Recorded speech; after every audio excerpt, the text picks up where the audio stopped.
All the students of class 5 of Krishna Memorial High School, welcome to our online English class. Now today I will go to start a new chapter from science. The chapter name is air and water. The chapter number is 7. So listen it carefully and so let's start this chapter. Air and water, our atmosphere. We know that our earth is the only planet that has life on it. हम लोग जानते हैं कि हमारा अर्थ जो एक ऐसा planet है जहाँ पर जीवन है. फ़िलहाल अभी तक वैसा कोई और प्लानट नहीं है. Scientist keep looking and exploring but now where else has life been found. Scientist लोग खोज रहे हैं कि कोई और प्लानट पे है कि नहीं लाइफ, बट अभी तक हम लोगों के अर्थ पे ही है. Our earth is surrounded by a blanket of air called the atmosphere. हमारे जो अर्थ है वो उसके चारों तरफ एक वातावरण से घिरा हुआ है जो वातावरण को एटमॉस्फेयर बोलते हैं. It extends from several hundred kilometers above the surface of the earth and becomes thinner and thinner as we go up. और ये हम लोगों के धरती से बहुत ऊपर तक है, जो हम लोग बोल सकते हैं कि बहुत किलोमीटर्स आगे हैं जो हम लोग काउंट नहीं कर सकते हैं. और वो जैसे जैसे ऊपर बढ़ते जा रहा है वैसे वैसे वो हल्का हल्का कम होते जा रहा है. When we go up high up into the atmosphere, it becomes difficult to breathe due to the lack of oxygen. अगर हम लोग जैसे जैसे हम लोग ऊपर जाते हैं तो हम लोगों को सांस लेने में दिक्कत होती है क्योंकि वहाँ पे ऑक्सीजन का कमी होने लगता है. ऑक्सीजन एटमॉस्फेयर में ही पाया जाता है, जिस वजह से हम लोग एटमॉस्फेयर से बाहर निकल रहे हैं तो हम लोगों को सांस लेने में दिक्कत होगी. That is why astronauts and mountaineers carry oxygen with them for the breathing. इसीलिए एस्ट्रोनॉट और माउंटेनर्स, एस्ट्रोनॉट मतलब जो लोग स्पेस में जाते हैं और माउंटेनर्स जो लोग माउंटेन्स पे चढ़ाई करते हैं, वो लोग अपने साथ एक ऑक्सीजन सिलेंडर रखते हैं जिससे उन लोगों को सांस लेने में दिक्कत ना हो. The oxygen in the atmosphere support all life form. The atmosphere contain carbon dioxide which helps plant to make their food. Atmosphere में कार्बन डाइऑक्साइड भी होता है जो पेड़ों को हेल्प करते हैं उनके खाना बनाने के रूप में. This layer of air protects our earth from the harsh light and heat of the sun. If act as an emulating layer and regulates the heat over the earth, it also protects us from the falling meteors. ये जो है एक तरह से protector है हम लोगों का. ये हम लोग को प्रोटेक्ट करता है हार्मफुल लाइट से, हार्मफुल इफेक्शन से जो हम लोगों को ना हो. और ये जो धरती का एक अपना ही एक अलग हीट है और जो पास से कभी कोई कोई और भी हीट मिले तो ये उस हीट को रोकता है जो धरती में नहीं ढुकेगा. अगर वो हीट धरती में ढुकता है तो हो सकता है हम सभी को इन्फेक्शंस हो या कुछ प्रॉब्लम्स हो. इसीलिए और यही जो काम करता है ये पूरा एटमॉस्फेयर का काम है. Different layers of atmosphere. The atmosphere contains 5 layers: atmosphere, stratosphere, mesosphere, ionosphere and exosphere. Atmosphere 5 types के होते हैं: troposphere, stratosphere, mesosphere, ionosphere, exosphere. Now I will go to start define the 5 layers of atmosphere. The first layer is troposphere. This is the heaviest and the nearest layer from the earth. It starts at the earth's surface and extends up to 8 km at the pole and 18 km at the equator above the earth. Troposphere पहला layer है जो atmosphere में है और अर्थ से भी पहला layer है और ये 8 किलोमीटर तक रहता है और इक्वेटर में 18 किलोमीटर तक रहता है. It contains water vapor. As you climb higher in this layer, the temperature drops from about 70 to 52 degrees Celsius. ये जो है इसमें वाटर वेपर पार्ट मतलब सब इसमें रहते हैं और ये जैसे जैसे ऊपर बढ़ते हैं तो ये 17 to 52 डिग्री सेल्सियस आ जाता है. मतलब वैसे धीरे धीरे धीरे धीरे ठंडा बढ़ने लगता है. This is called the weather layer as most weather change occur in this layer. इस लेयर में ही वेदर चेंजिंग होता है, और भी जितने सारे चेंजेस होते हैं वेदर में, वो सब इस लेयर में होते हैं. The troposphere separates the troposphere from the next layer. Troposphere is boundary zone between the troposphere and stratosphere. It is characteristic by little or no change in temperature. Troposphere जो है वो एक बाउंड्री है, और हाँ, ट्रोपोस्फेयर एक अलग layer है, और उसी में एक ट्रोपोपॉज बोल करके लेयर होते हैं जो ट्रोपोस्फेयर और स्ट्रेटोस्फेयर के बीच की बाउंड्री है. जो ट्रोपोस्फेयर का पार्ट इधर से उधर नहीं जाएगा और स्ट्रेटोस्फेयर का पार्ट इधर से उधर नहीं आएगा, और उसमें ट्रोपोस्फेयर में ट्रोपोपॉज में कोई चेंजिंग नहीं होगा. उसमें वेदर चेंजिंग भी नहीं होता है ट्रोपोपॉज में. Next, stratosphere. This layer start just above the troposphere and this extend up to 50 kilometer above the surface of the earth compared to the troposphere. This part of the atmosphere is dry and less dense. ये जो part है stratosphere वो start होता है up to 8 kilometre से up to 50 kilometre तक, और ये जो है ये ट्रोपोस्फेयर से एकदम अलग होता है. ये सूखा हुआ होता है, इसमें कोई भी मतलब भीगा हुआ चीज़ का कोई भी नहीं रहता है, और ये बहुत डेंस रहता है, मतलब बहुत कम इसका फोर्स रहता है किसी चीज़ को अपने तरफ टानने का. The temperature in this region increase gradually to 3 degrees Celsius. This layer is very important for us because it has very important gas called ozone. ये लेयर में एक इस लेयर में अगर कुछ होता है तो 3 डिग्री सेल्सियस कर करके बढ़ता है, और ये लेयर बोला जाता है हम लोगों के लिए सबसे इम्पॉर्टेंट लेयर, बिकॉज इसी में ओजोन लेयर मिलता है हम लोगों को, जो हम लोगों को हार्मफुल इफ़ेक्ट से सेव करते हैं. आप लोग आगे पढ़ोगे ओजोन लेयर के बारे में, बट यहाँ पे उतना नहीं लिखा हुआ है. This layer protect us from the harmful ultraviolet ray of sun which can even cause skin cancer. ये जो ओजोन लेयर वो हम लोगों को हेल्प करते हैं बहुत सारे लाइट से प्रिवेंट करने में, जिससे हम लोगों को स्किन कैंसर ना हो. Mesosphere. It extend up to height of 80 kilometre. This layer has the coldest temperature in the atmosphere. Mesosphere जो है वो 80 किलोमीटर तक रहता है, और ये लेयर सबसे ठंडा लेयर होता है. एटमॉस्फेयर में सबसे ठंडा लेयर यही लेयर होता है. Ionosphere. The ionosphere start at about 80 kilometre and continues up to nearly 40 kilometre. Ionosphere start होता है 80 किलोमीटर से लेकर के 400 kilometre. Temperature increases with height in this layer. और इस लेयर में टेम्परेचर जैसे जैसे आप ऊपर बढ़ रहे हो वैसे वैसे उसका टेम्परेचर भी बढ़ते जाएगा.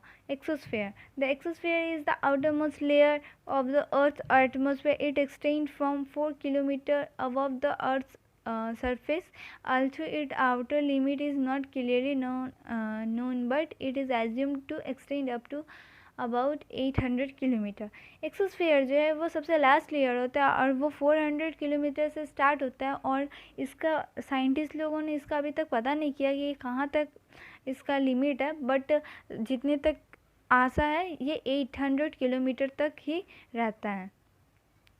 Air is a mixture of various gases. Air is a mixture of many gases like nitrogen, oxygen, carbon dioxide, argon, hydrogen, oxygen, ozone, etc. It has about 78% nitrogen and 21% oxygen. Air जो है इसमें बहुत type के gas mix होते हैं, जैसे आप लोगों ने पढ़ा nitrogen, oxygen, carbon dioxide, argon, nitrogen, और अब कितने परसेंटेज होते हैं वो देख लो. It has about 78% nitrogen, 21% oxygen. The remaining 1% or so is carbon dioxide. 78% nitrogen होते हैं एयर में, 21% ऑक्सीजन होते हैं, और जो 1% बचा हुआ है उसमें carbon dioxide, water vapour, argon, helium, dust particles. Dust particles मतलब छोटे छोटे कंकड़ पत्थर एट्सेट्रा, ये सब 1% में रहते हैं. Whose proportion may vary according to weather and environment condition. Out of all these gases, oxygen is the most important as it required by all living beings for breathing. ये सब जो है आपका environment को सही रखने के लिए ये गैस सब सही है, अगर एक भी गैस कमी हो तो हम लोगों को दिक्कत होगा, बट ऑक्सीजन जो है वो मोस्ट इम्पॉर्टेंट है हम लोगों के लिए, इनफैक्ट जो लोग लिविंग बींग्स हैं वो लोगों के लिए, क्योंकि हम लोग ऑक्सीजन के हेल्प से ही सांस लेते हैं। अगर वही नहीं रहेगा तो हम लोग सांस नहीं ले सकते। Out of all these gases, oxygen is the it is needed for burning also. Next comes carbon dioxide. Through here is only 0.03% of carbon dioxide in air. Air में ओनली 0.03% कार्बन डाइऑक्साइड होता है। It is the gas that helps plant to make their food by the process of photosynthesis. ये जो है carbon dioxide वो help करता है plants को अपने खाना बनाने के लिए, उस प्रोसेस को हम लोग फोटोसाइंथेसिस बोलते हैं। आप लोगों ने शायद फर्स्ट चैप्टर में पढ़ चुका है। Living things can not directly use the nitrogen in the air. Plant absorb nitrogen from certain bacteria in the soil, and when animals and humans eat plants और plant eating animals they get the nitrogen. अब हम लोग nitrogen को direct नहीं ले सकते, इसीलिए हम लोग पेड़ के थ्रू नाइट्रोजन से लेते हैं। मतलब हम लोग जैसे खाद देते हैं पेड़ में, वो क्या होता है, वो उस खाद में नाइट्रोजन्स होते हैं। नाइट्रोजन्स क्या होते हैं, उस प्लांट में जाते हैं। प्लांट के थ्रू हम लोगों को फल मिलता है, हम लोग वो फल खाते हैं और बहुत सारे एनिमल्स भी खाते हैं। दैट कॉज उसके वजह से हम लोगों के शरीर में नाइट्रोजन आते हैं। हम लोग डायरेक्टली नाइट्रोजन्स नहीं ले सकते हैं। Neon is a gas used in electric signboards. It has a bright orange glow. Argon is used in glass tube to produce colored glow. Neon जो है वो एक गैस है जो मतलब इलेक्ट्रिक साइन बोर्ड जो होता है उसमें यूज़ किया जाता है। इलेक्ट्रिक साइन बोर्ड मतलब जहाँ पर आपका इलेक्ट्रिक है या नहीं है, क्यों नहीं है, मतलब डाउन है, अप है, हाई है, जैसा भी है वो बताने के लिए। It has a bright orange glow. इसका जो कलर है ये ऑरेंज कलर का होता है। और अर्गन जो है वो ग्लास ट्यूब में यूज़ किया जाता है, मतलब जो कलर का उतना ज़्यादा लाइटिंग नहीं है उसको लाइट करने के लिए। Humidity. There is always some water vapor present in the air. This comes from the water bodies like seas, lakes and rivers where evaporation takes place at the surface. Water vapor is responsible for the changes in weather. It can bring about rain, clouds, fog, snow and hail. Humidity मतलब हम लोगों का air में भी बहुत थोड़े मोड़े water vapours होते हैं। जैसे वो सब आते कहाँ से, सी, रिवर, ओशन, ये सब हुआ ना, वहाँ पर क्या होता है जब हवा बहता है और धूप रहता है तो वो जो सी और ओशन का जो पानी होता है वो वेपर बन के ऊपर जाता है। दैट को उससे क्या होता है थोड़ा मोड़ा उस एयर में भी मिल करके चला आता है, ठीक है। और इसको हम लोग एवापोरेशन भी बोल सकते हैं एक तरह से। और ये वाटर वेपर का वजह से वेदर चेंजिंग भी हो जाता है। कभी कभी ठंडी ठंडी हवा चलने लगती है जब ज़्यादा वाटर वेपर एयर में हो जाता है तब। On some days we feel sticky and our sweat is not able to dry. On such days there is more water vapor in the air which prevents our sweat from evaporating. अच्छा, कभी कभी हम लोगों को बहुत पसीना होता है, उस पसीना की वजह से, और कभी कभी वो सूखता भी नहीं है, वो हमेशा भीगा का भीगा ही रहता है, तो हम लोग को बहुत अजीब सा फील होता है। और जितना भी गर्मी हो या कितना भी हवा चल रहा हो, बट वो मतलब पसीना सूखता नहीं। क्यों? क्योंकि ना वो जो वाटर वेपर होता है ना वो एयर का वजह से ही आता है वाटर वेपर, और वो जो होता है उसमें बहुत अमाउंट में वाटर रहता है। दैट कॉज वो हम लोगों का सोख नहीं पाता है, वो और गीला कर देता है। We say the humidity is high. Humidity can be defined as the water vapor present in the air. Humidity जो है वो हाई रहता है हमेशा, कभी कभी डाउन हो जाता है। और हम लोग ह्यूमिडिटी को डिस्क्राइब कर सकते हैं जैसे कि एयर में जो वाटर वेपर है उसे हम लोग ह्यूमिडिटी बोल रहे हैं। It is shown by percentage. तो ये जो है ये परसेंटेज में शो होता है। Properties of air. Air occupies space.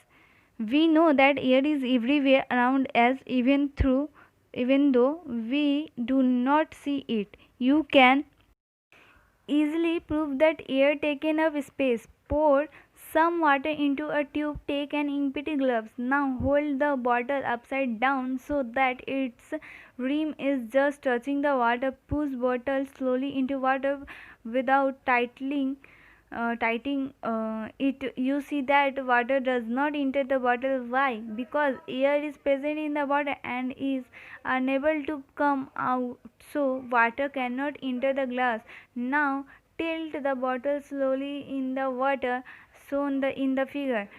What do you see? You see bubbles of air start coming out of the water and water starts entering the water. Why? Because air comes out from the bottle in the form of bubbles and allows water to enter the bottle. This is clearly so that the air has taken up space. Air जो है वो हम लोगों को दिखता नहीं है, लेकिन वो स्पेस लेता है, मतलब कहीं पे भी रहने के लिए वो जगह लेता है। जैसे कि आप लोग देख सकते हो यहाँ पर दिखा रहा है कि एक बकेट में पानी ले लिया और उस बकेट में उसने क्या किया, एक ट्यूब डाला, ग्लास ट्यूब भी आप डाल सकते हो, डालना और उसको हल्का से पुश करना, ज़्यादा ज़ोर से नहीं, जस्ट हल्का सा पुश करना। पानी उसमें नहीं ढुकेगा, पूरा हल्का ढुकता है, पूरा नहीं ढुकेगा, ऊपर का कुछ पार्ट्स पूरा वाइट रह जाएगा। जब आप ज़ोर से करोगे तब वो क्या होगा, तब उसमें वो पानी ढुकेगा और साइड से एक बबल्स निकलेगा। पहले जो वो पानी नहीं ढुक रहा था उसका ऊपर में जो हाफ पोर्शन ब्लैंक था वो उसमें ऑक्सीजन्स थे, मतलब एयर आप बोल सकते हो, एयर। और जब वो बबल के रूप में, और जब हम लोगों ने उसे टाइटली पुश किया तो उसने क्या किया, वो एयर निकल गया और वो बबल के रूप में निकल कर बाहर चला गया और पानी उसमें ढुक गया। तो आप लोग इससे समझ सकते हो कि एयर जो है वो भी स्पेस लेता है। Air has weight. To prove that air has weight, take two empty cycle tubes. Now fill air in one tube and experience the weight of both the tubes.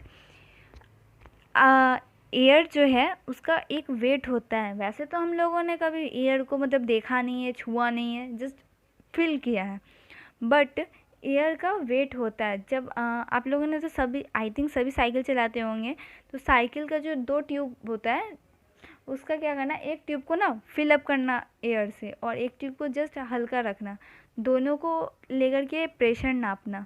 आप लोगों को खुद रियलाइज़ होगा कि एक पार्ट ज़्यादा हेवी है और एक part just come.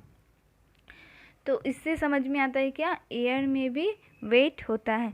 You feel that the tube containing air is heavier, you can try another experiment. आप दूसरा एक्सपेरिमेंट भी कर सकते हो, जैसे blown 2 balloons at the same size, tie on one balloon at each end of a stick. Now tie the stick with a string and its center as shown in the figure, and balance the stick by shifting the position of balloons. When you hold the stick up by the string at its center, you see the stick remains straight. What happens? You see that the end of the burst balloon goes up. Why? Because it has no air and so it becomes lighter. It shows that air and weight. मतलब जैसे हम लोगों ने 2 balloon लिया, वो 2 balloon में एक balloon में हम लोगों ने क्या किया, हवा को भर दिया, और एक बलून को वैसे ही हम लोगों ने छोड़ दिया, और एक स्टिक लिया, लकड़ी नहीं, जस्ट स्टिक, पतला स्टिक, और उसको लेकर के उस दोनों को और उस दोनों बलून को एक एक कॉर्नर में बांध दिया और ना जस्ट उसको सीधा करके रखा। तो आप लोग देख सकते हो कि जो हेवी पार्ट है, मतलब जिसमें हम लोगों ने हवा भरा, तो वो पार्ट डाउन हो जाएगा और जिस पार्ट में हवा नहीं है वो पार्ट अप हो जाएगा। मतलब air has a weight. Air is required for burning need air, if air is not there burning is not possible. To prove it, take 2 candles and light both of them. Now cover one of them with a glass as shown in the figure. What you do see? You see that within a few seconds the candle goes off. Why? Because the covered candle did not get air from burning. This proves that air is essential for burning. कुछ भी जलाने के लिए air ज़रूरी है, क्योंकि आप लोग देख सकते हो कि यहाँ पर 2 मोमबत्ती लिया गया है और वो दोनों मोमबत्ती को एक अलग अलग पार्ट्स में डिवाइड कर दिया गया है। एक पार्ट्स को क्या, दोनों को जला दिया गया और एक पार्ट्स को एक ग्लास से उसको ढक दिया गया है, कवर कर दिया गया है। और वो क्या होता है, कुछ देरों में वो मोमबत्ती बुझ जाता है। क्यों? क्योंकि उसमें हवा नहीं जा रहा है, इसीलिए। तो आप लोग बोल सकते हो कि एयर जो है वो कुछ भी जलाने के लिए वो ज़रूरी है। Air exerts pressure. To prove that air presses everything, take a glass full of water up to the Bream. Now cover the glass with a thin, smooth piece of cardboard in such a way so that no air is there between the water and cardboard. Hold the cardboard with one hand and turn the glass upside down as shown in the figure. Remove your hand from the cardboard. Does the water or cardboard fall down? No. Why? Because actually air presses up the cardboard from below to keep it fixed in this place. This shows that air exert pressure. Air exert pressure मतलब air में जो हवा है. तो आप लोग एक काम करना, आप लोग एक ग्लास लेना, उसमें यहाँ पे एक्सपेरिमेंट दिखाया गया है, उसमें आप लोगों ने पानी भर लेना, ठीक है. और उस ग्लास को क्या करना, उसके ऊपर एक पतला कार्डबोर्ड होता है, वो कार्डबोर्ड को उस पर लगा देना और जब धीरे धीरे धीरे धीरे उसको टर्न करना अपने हाथ क्या हेल्प से, उसको ना चाँप के रखना कार्डबोर्ड को. जब वो पूरा टर्न हो जाए ना तो उसके नीचे से अपने हाथों को हटा लेना, ठीक है. देखना वो कार्डबोर्ड नहीं गिरा. बिकॉज क्यों? क्योंकि उसमें जो एयर होता है ना, वाटर के अंदर में भी तो कुछ एयर था, वो उसको प्रेशर से अपने पास पकड़ करके रखा है. तो हम लोग बोल सकते हैं air exerts pressure. Uses of air pressure in our life. We know that air has pressure. When we go high up into the atmosphere, air pressure decreases. The pressure of air is used in our life in many ways. It is used in doctors' signings for filling ink in a pen, pumping air into a tube, and sucking cold drinks by a straw. It works in our body also. Breathing controls the balance of air pressure. It balances the air pressure inside and air pressure outside of our body. This balance of pressure of air protect us from being crushed by it. तो air pressure का use हम लोगों की life में क्या है, जैसे हम लोगों ने जूस पिया तो उसमें जो स्ट्रॉ डाल के हम लोगों ने उस जूस को अपने मुंह में टाना, उससे वो जो हुआ उसमें क्या हुआ, एयर प्रेशर हम लोगों ने किया. अच्छा, फिर हम लोगों ने साइकिल ट्यूब में हवा भरा तो उसमें क्या हुआ, एयर प्रेशर था. फिर रिफिलिंग करने टाइम में जब हम लोग रिफिलिंग करते हैं पेन में तो हम लोग क्या होता है, उसमें हम लोग एयर देते हैं, जिससे फूंक मारते हैं ना कि हाँ इंक फ्लो अच्छा करेगा. अगर पेन रुक के चलता है तो क्या हुआ, एयर प्रेशर हुआ. ये सब जो है ये सब नॉर्मली यूज़ है हम लोगों का एयर प्रेशर का हम लोगों की लाइफ में. Air pollution. We know that apart from useful gases, air also contains dust, smoke, and some harmful gases. These things pollute the air. Smoke and some harmful gases come out from the vehicles, factories, make the atmosphere polluted. The harmful impurities in air are called pollutants. हम लोग तो जानते हैं कि air में धूल मिट्टी gas के साथ साथ धूल मिट्टी, स्मोकिंग का जो धुआं होता है वो हार्मफुल गैसेस और भी रहते हैं. और इसी की वजह से हम लोग के एयर जो है वो प्रदूषित हो रहा है. और ये स्मोक और हार्मफुल गैसेस जो है ये सब कहाँ से आ रहे हैं हम लोगों का, वो व्हीकल्स मतलब गाड़ी, फैक्ट्री, ये सब जगह से आ रहे हैं. और इसी की वजह से एटमॉस्फेयर क्या हो रहा है, पॉल्यूटेड हो रहा है. और ये जो पूरा पॉल्यूटेड हो रहा है एयर में, इसको हम लोग बोलते हैं pollutants. Polluted air is harmful for breathing. It can make us sick. Afforestation is very effective means to check the air pollution. Polluted air की वजह से हम लोगों को सांस लेने में दिक्कत होगा और हम लोग बीमार भी हो सकते हैं. और afforestation is very effective means to check air pollution. Afforestation मतलब होता है जब हम लोग किसी मतलब पॉल्यूटेंट को चेक करें कि कितना बढ़ा है कितना कम है. और इसी चीज़ से तो हम लोगों को समझ में आया कि एयर पोल्यूशन कितना बढ़ रहा है और घट रहा है. अगर पेड़ पौधे मुरझाने लगे मतलब एयर पोल्यूशन ज़्यादा बढ़ रहा है, वो लोग उतना हार्मफुल गैस मतलब ले नहीं पा रहा है, इसीलिए. ठीक है. Water. Like air, water is also found almost everywhere on the earth. Nearly 75% of the earth is covered with water. Water is needed by all living things for their survival. Even our blood is mostly water. Water जो है वो भी air के जैसा है. जैसे हम लोगों को एयर ज़रूरी है वैसे हम लोगों को वाटर भी ज़रूरी है. 75% शायद हम लोगों के अर्थ पे अप्रॉक्सीमेटली वाटर है. और हम लोगों के लिविंग बीइंग्स के लिए वाटर बहुत ज़्यादा इम्पॉर्टेंट है. Because without water we can't live. और हम लोगों के शरीर में जो ब्लड है उसमें भी ज़्यादातर वाटर ही है. Water dissolves many things like sugar, salt, etc. When we dissolve a substance in water, a solution is formed. The substance which we dissolve is called solute, and the water is which the substance dissolved is called the solvent. मतलब जो sugar, मतलब चीनी, नमक, ये सब जो हम लोग मिलाते हैं पानी में, वो जिसमें मिला रहे हैं वो वाटर हुआ। और जो मिला रहे हैं मतलब यहाँ पे लिखा हुआ है, देखो आप लोग, when we dissolve a substance in water solution is form. अगर हम लोग कुछ मिलाते हैं पानी में तो वो सॉल्यूशन बनता है। जैसे हम लोगों ने चीनी मिलाया और उसमें एक नींबू गाड़ दो तो शरबत बन जाता है ना। और the substance which we dissolve in is called, जो हम लोग उसमें मिला रहे हैं, जैसे चीनी डाल रहे हैं ना तो वो सॉल्यूट हुआ। And the water which the substance dissolve, और जो वाटर में जो सब्सटेंस मिल गया उसको सॉल्वेंट बोलता है। Substance like salt, sugar etcetera are substance, यही सब होता है। सॉल्ट, शुगर और भी बहुत कुछ होता है। Soluble in water, some substance like sand, chalk etcetera do not dissolve in water. Sand, chalk, ये सब जो है ये सब पानी में नहीं घुलते हैं। Substance which dissolve in water are called soluble substance and those which do not dissolve in water are called insoluble substance. जो पानी में घुल जाए उसे सॉल्यूबल सब्सटेंस बोलते हैं और जो ना घुले उसे इनसॉल्यूबल सब्सटेंस।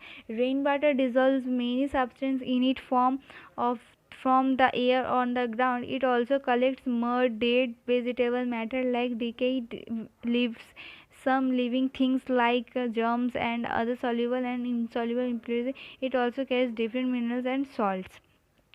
मतलब रेन पानी का जो बारिश का जो पानी होता है वो क्या होता है, वो जैसे तो वो जो रेन वाटर जम जाता है ना ज़मीन पे, उसमें जितना भी मतलब जर्म्स होता है सब कुछ क्या होता है उसमें मिल जाता है और मिल करके वो एक मतलब मिनरल्स बन जाता है। बट उसे पिया नहीं जाता, वो जस्ट ऐसे ही चला जाता है ड्रेन में। उसको हम लोग का जो डैम होता है उसमें हम लोग उसको डाल दिया जाता है। ठीक है।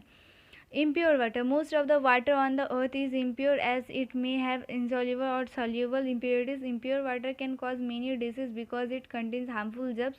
So impurities in water must be removed to make it fit for drinking. हम लोगों का जो वाटर होता है सभी पानी गंदे ही होते हैं, बट हम लोग उसको क्या करते हैं, फ़िल्टर करके हम लोग को पीना चाहिए। फ़िल्टर करके पीने से क्या होता है, उसका जो जम्स होता है वो उसमें नहीं रहता है और वो फ़िल्टर होने के बाद पूरा प्योर हो जाता है, जिससे हम लोगों को कोई हार्मफुल डिसीज़ ना हो इस वजह से, और वो हम लोगों के हेल्थ के लिए भी अच्छा होता है। Removal of impurities in water. Water से जो गंदा सब है वो कैसे निकालें। Insoluble and soluble impurities are removed in different way. Insoluble water में और सॉल्यूबल वाटर में से जो इम्प्योरिटीज़ होता है गंदा सब, वो सब कैसे निकाले, सबका बहुत सारा तरीका है, आप लोग आगे देखो। Insoluble impurities. Insoluble impurities are the impurities which can do not dissolve in water. They are removed by different methods like filtration, sedimentation and decantation. जो insoluble water जो हम लोग पानी में मिलाते हैं बट वो मिलता नहीं है, जैसे कि सैंड, चॉक, ये सब हम लोग मिलाएं बट वो मिलता नहीं है। अब उस पानी को हम लोग साफ़ कैसे करें, तो उसका बहुत सारे मेथड है, आप लोग देखो। Filtration. Insoluble impurities can be removed by the process of filtration. Do this experiment yourself. Fold a sheet of filter paper into a half and then into the quarter as shown in the figure. It takes the shape of a cone. When we open it, place it in a funnel as so in the figure. Place the funnel with the conical filter paper on the mouth of a bottle. Now pour some sandy water into the funnel. What do you see? Clean water collects in the mass flask and sand particles stay on the filter paper. This process of pouring water through a filter that allows water to pass but not solid particles in called filtration. आप लोग चाहो तो एक काम कर सकते हो, एक फ़िल्टर पेपर मिलता है नॉर्मली किसी भी मार्केट में, आप लोगों को मिल जाएगा। फ़िल्टर पेपर लेकर के उसको एक कोन के जैसे बना लेना। उस कोन को एक फ़नल में, जो आप लोग देख सकते हो जहाँ पर आप लोगों को पिक में देखो, पिक्चर में जहाँ पे फिल्टरेशन लिखा हुआ है उसका जस्ट ऊपर वाला जो ड्रॉ बना हुआ है ना, वो उसको फ़नल बोलता है। वो फ़नल है, उसमें क्या करना, उसको हल्का सा आपको ऐसे टर्न करके उसमें लगा देना है और उसमें लगा कर एक बीकर में डाल देना। बीकर मतलब जिसमें हम लोग वो पानी को डाल रहे हैं, देखो, और वो पानी को उसमें डाल रहे हैं और उसमें क्या करेंगे हम लोग, उसमें वो जो सैंडी वाटर है ना, गंदा वाला पानी, वो उसमें डाल देंगे। उससे क्या होगा, वो पानी प्योर होकर के नीचे चला आएगा और जो सैंड था या चॉक था वो उस फिल्टर पेपर में रह जाएगा। तो इस प्रोसेस को हम लोग फिल्टरेशन बोलते हैं। sedimentation and decantation. Add some sand to water and stir. Leave it for 15 minutes. Now observe in carefully. You see that the sand particles settled at the bottom of the beaker. The water above the sand particles is clean. The sand that settles down in the called sediment and the process is known as sedimentation. हम लोग एक water लेते हैं, मतलब एक beaker में water लिए, उस बीकर में क्या किया, वाटर लेकर के उसमें पानी और थोड़ा बालू डाल दिए। बालू डालने के बाद क्या हुआ, थोड़ा देर उसको ऐसे स्टीर कर दिए, मतलब चम्मच से घुमा दिए और थोड़ा देर के लिए छोड़ दिए। थोड़ा देर बाद आप जब देखोगे 15 मिनट्स, अबाउट 20 मिनट्स, वो जो सैंड्स है ना वो नीचे जस्ट बैठ जाएंगे, उसके बाद ऊपर का पानी पूरा क्लीन हो जाएगा। और वो जो प्रोसेस है इसको हम लोग बोलते हैं, जो सैंड जो नीचे बैठ चुका है उसको हम लोग बोलते हैं सेडिमेंट, और जो वो पूरा प्रोसेस किए सैंड बैठाने के लिए स्टीर किए वो सबको सेडिमेंटेशन बोलता है। Now pour the clean water into the another glass slowly as shown in the figure. The insoluble impurities remain at the bottom of the first beaker or sediment. This process of pouring water is called decantation. उसके बाद जब हम लोग क्या करेंगे, जो ऊपर का जो पानी है उसको धीरे धीरे करके दूसरे बीकर में डाल देंगे, और वो उस बीकर में डाल के जो नीचे का हल्का पानी है, गंदा पानी जिसमें सैंड है, वो उसके साइड कर देंगे। तो इस प्रोसेस को हम लोग क्या बोलते हैं, डिकेंटेशन।